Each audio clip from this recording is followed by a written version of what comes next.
Þá tekur til máls hv. 7. þingmaður Suðvesturkjördæmis, Þorgerður Katrín Gunnarsdóttir, og beinir fyrirspurn til hæstv. forsætisráðherra.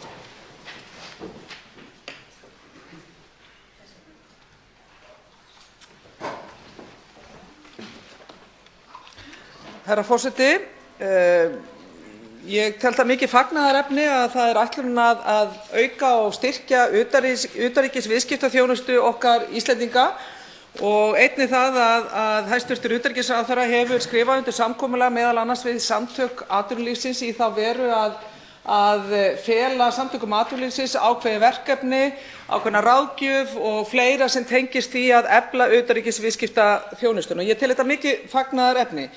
En auðvitað vakna ákveðnar spurningar það í hvaða stefna ríkisstjórnin hefur mótað í þessa veru. Ætlar ríkisstjórnin að fela önnur verkefni á sviði utanríkisviðskiptaþjónustunnar og utanríkisþjónustunnar út til einkaaðila? Er það stefna ríkisstjórnarinnar? Ég mun ekki fara mjög gegn því en ég vil bara fá svar skýra stefnu. Er ætlunin að leita til annarra hagsmunaaðila heldur en líka Samtaka atvinnulífsins sem eru mjög öflug samtök, þekki það mjög vel eftir að hafa starfað þar í 3 ár, en mun ríkisstjórnin stefna því að leita til annarra hagsmunaaðila eins og ASÍ eða einkaaðila hvað varðar það að efla utanríkisviðskiptaþjónustuna sem við viljum öll gera? Og ég hlýt líka að spyrja í ljósi þessa hvort það hafi verið þá mótuð stefna, ný stefna, hvað varðar stefnu og hlutverk sendiráðanna okkar á erlendri grundu. Ég veit að utanríkisráðherra hefur kynnt okkur í utanríkismálanefnd nýja stefnu, nýja og uppstokkun varðandi sendiráðin, en það hefur ekkert verið talað nákvæmlega um þessa þætti. Er forsætisráðherra því fylgjandi að færa aukin verkefni ráðuneytanna eins og utanríkisráðuneytisins til hagsmunaaðila, til einkaaðila út í bæ sem eru öflugir? Það er gott að leita til þeirra sérþekkingar sem það er, en það yrði þá stefnubreyting af hálfu forsætisráðherra ef ég skil þetta rétt. Þá svarar hæstv. forsætisráðherra Katrín Jakobsdóttir og undirbúin fyrirspurn.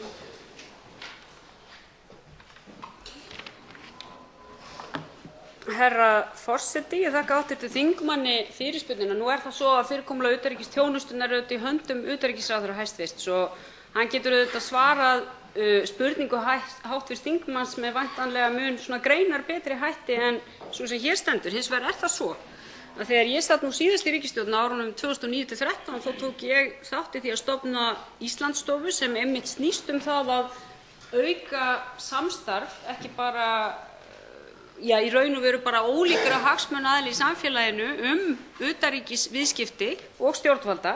Það var verkefni þeirrar ríkisstjórnar sem ég sat í þá. Það þarf nú ekki að koma hv. þingmanni á óvart að ég sé fylgismaður þess að við eigum mjög gott samráð bæði við aðila í atvinnulífi en líka aðila í menningarlífi, aðila hér og þar í samfélaginu þegar kemur að því að efla samskipti Íslands við önnur ríki. Hæstv. utanríkisráðherra hefur lagt á það áherslu í sinni stefnu að eiga mjög gott samstarf við atvinnulífið þegar kemur að utanríkisviðskiptum. Mér finnst það í sjálfu sér eðlilegt. Við eigum þessa stofnun, Íslandsstofu, sem raunar stendur til þess að fara yfir fyrirkomulagið á. Ég held að það sé sjálfgefið. Ég lít ekki svo á að þar sé verið að fela einkaaðilum framkvæmd utanríkisstefnunnar. Þar tel ég ekki að þetta mál snúist um. Hins vegar er það svo eins og hv. þingmaður er mér örugglega sammála að til að mynda þegar kemur að því að þann geira sem ég þekki best, menningargeirann, þar sem við höfum auðvitað náð gríðarlegum strandhöggum á undanförnum árum, þá hefur mestu skipt auðvitað að hafa þá sem eru starfandi í menningunni við borðið þegar hafa verið teknar ákvarðanir að styrkja tengslin á menningarsviðinu. Og hv. þingmaður þekkir það auðvitað ekki síður vel sem fyrrverandi ráðherra þess málaflokks. Þannig að samstarf já, en það er ekki verið að fela ákvörðunarvald neinum öðrum en utanríkisráðuneytinu.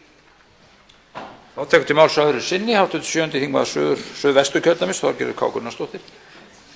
Herra forseti, ég verð að segja að ég er afskaplega ánægð með þetta svar hæstv. forsætisráðherra og ég deili því með henni að það skiptir máli að leita og treysta sér að leita til einkaaðila, hvort sem það er á sviði menningar, menntamála, utanríkisviðskipta eða annarra sviða. Við eigum ekkert að vera hrædd við það að fara í samstarf við einkaaðila og fela þeim verkefni sem hið opinbera hefur fram til þessa að hluta til að minnsta séð Þannig að ég fagna þessu svari hæstv. forsætisráðherra því ég verð satt best að segja það að ég var örlítið smeyk við myndun þessarar ríkisstjórnar af því að það var merkjanlegt að í ákveðnum köflum stjórnarsáttmálans þá var verið að ýta öllu því sem hét einkarekstur til dæmis í menntakerfinu.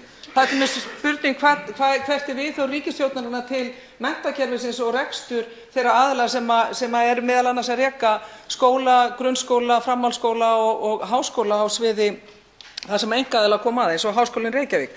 Þannig að ég tel þetta vera fagnaðarefni. Hér er forsætisráðherra að segja já, við getum leitað til einkaaðila varðandi viss verkefni, við erum ekki að útiloka þau á neinum sviðum, hvort sem það er á sviði menningar eða utanríkisþjónustu eða á öðrum sviðum. Meginmálið er að þjóna samfélaginu og gera Ísland sterkara og það gerum við ekki með einhverju kreddu pólitík. Og svarar hæstv. Forsætisráðherra Katrín Jakobsdóttir öðru sinni.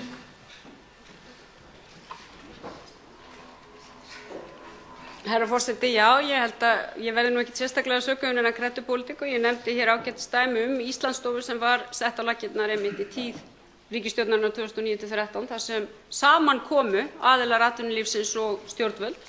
Og ég veit ekki betur en það samstarf hafi skilað heilmiklum árangri og ég held að það sé einmitt lærdómsferli, það skiptir miklu máli að nýta þekkinguna þar sem hún er til staðar. Ég nefndi menninguna hér áðan en við getum leitað í raun og veru til hvaða kima og geira atvinnulífsins sem til að mynda bara okkar góðu nýsköpunarfyrirtækja sem eru auðvitað að vinna gríðarlega gott starf í utanríkisviðskiptum en það skiptir mestu máli við séum að nýta þekkingun úr grasrótinni. Þannig að ég hef nú litið á þetta sem ekki síður bara samstarf stjórnvalda og grasrótarinnar í hverjum geira fyrir sig.